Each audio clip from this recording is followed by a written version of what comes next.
Alright guys, welcome back. We are up to APUSH topic 5.5, Sectional Conflict, Regional Differences is the title.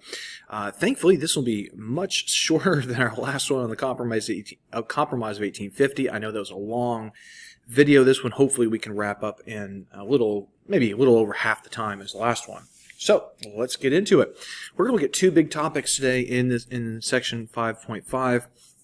The first one's going to be immigration and its effects politically on America. So let's get into that topic.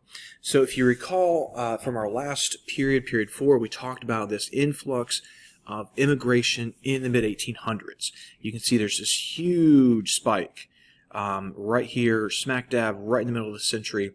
And in particular, we were looking at German and Irish immigrants, right? From 1844 to 1877, you've got a ton of these guys moving in. You also have some immigrants coming in from Eastern Europe, but the heyday for Eastern Europe will come much later as we get into the late 1800s and early 1900s. Now, what were Europeans, particularly those Germans and Irish, coming over here for? Well, cheaper land. This would definitely be the case for the Germans because Germany has a small territory but a big population, meaning land is expensive. And so by heading to America, you can get your hands on land that is relatively inexpensive. There's also this desire for more freedom economically, politically, socially, religiously. We talked about the failed revolutions of 1848 in the German states, and some of these people have kind of given up on Germany. They're going to head to the west. From Ireland, of course, it's the potato famine, which is going to be attempt to escape poverty and starvation by heading to the New World.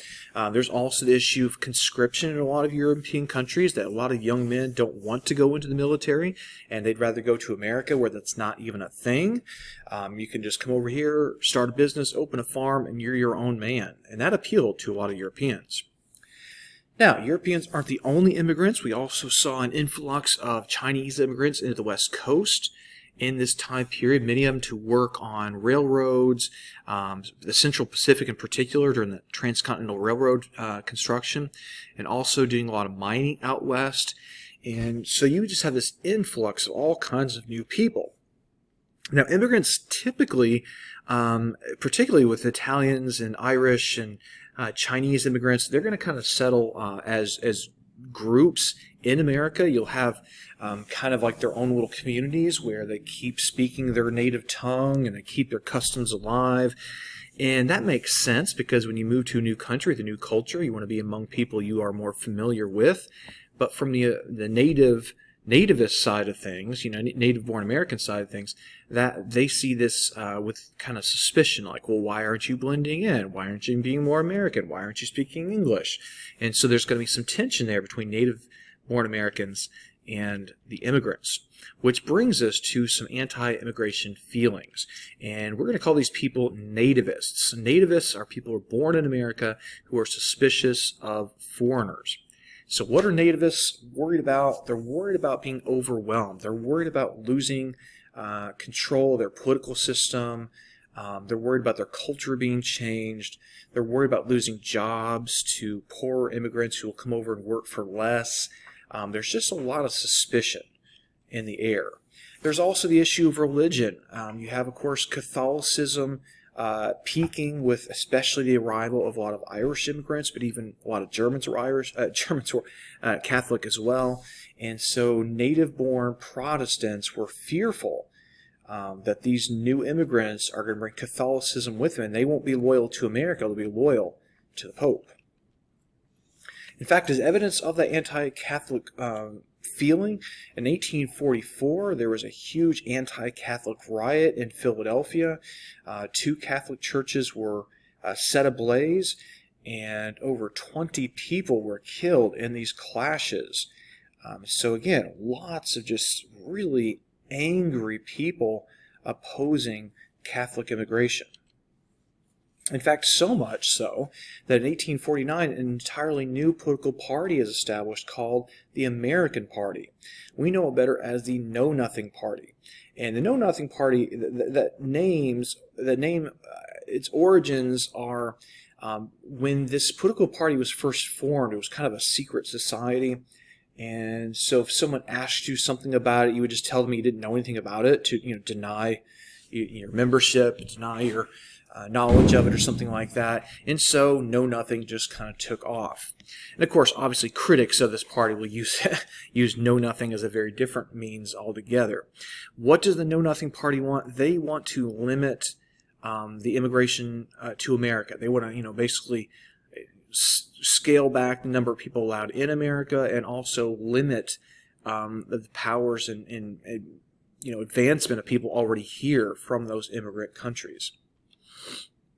All right, so we're going to move on to our second topic, guys. We're going to look at two authors who are going to help kind of increase those sectional tensions between North and South prior to the Civil War.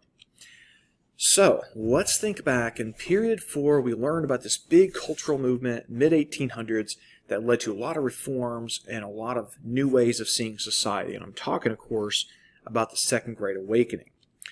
And one person influenced by the Second Great Awakening was a woman named Harriet Beecher Stowe.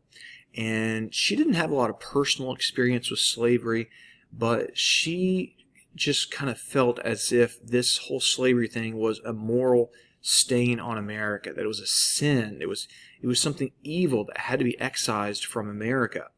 And so she wants to awaken people in the North to this idea that slavery is evil. Because for a lot of Americans, it was, Northern Americans anyways, it was easy to kind of just ignore the slavery issue because it didn't seem to affect you on a daily basis. You didn't have slavery in your state. You didn't see any slaves, and so it's easy to just think it's somebody else's problem. But Harriet Beecher Stowe wants to make sure you know it's an American problem, and all Americans need to do something about it. So she writes this novel called Uncle Tom's Cabin, and this book sells, just faster than they can print it. In fact, it'll be basically the second number 2 bestseller of its era, second only to the Bible in terms of books sold. It was translated into a bunch of different languages, sold all across the world.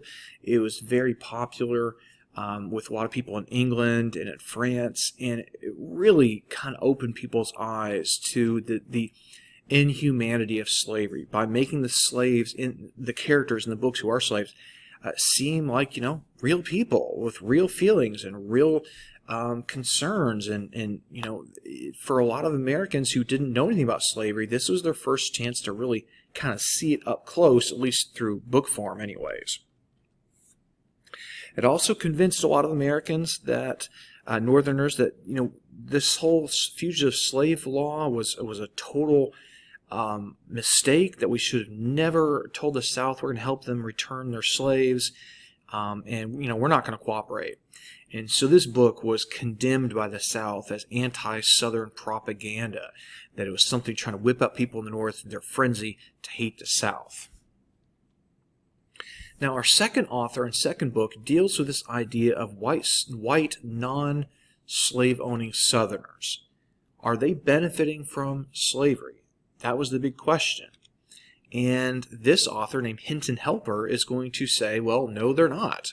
He writes a book in 1857 called The Impending Crisis of the South, in which he looks at the great planters of the South with all their wealth and all their political control, and he points to them and says basically that they don't represent your average white Southerner who doesn't own slaves. Like, they live completely separate lives, and he tries to prove that non-slave owning whites in the South are not benefiting. In fact, they're hurting because of slavery. Because with the presence of slave labor, free laborers in the South are always going to be at a disadvantage. They're always going to be held back.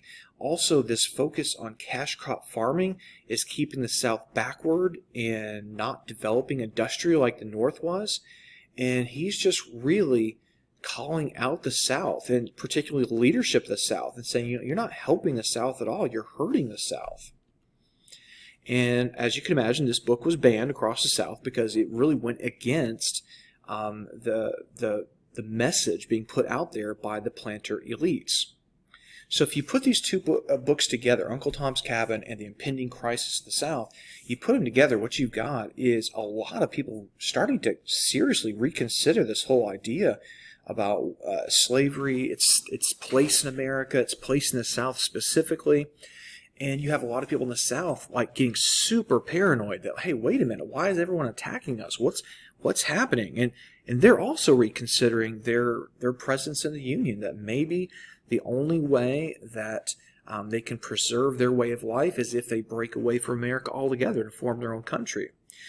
So that, of course, is something we're going to get to in just a little bit in our next video.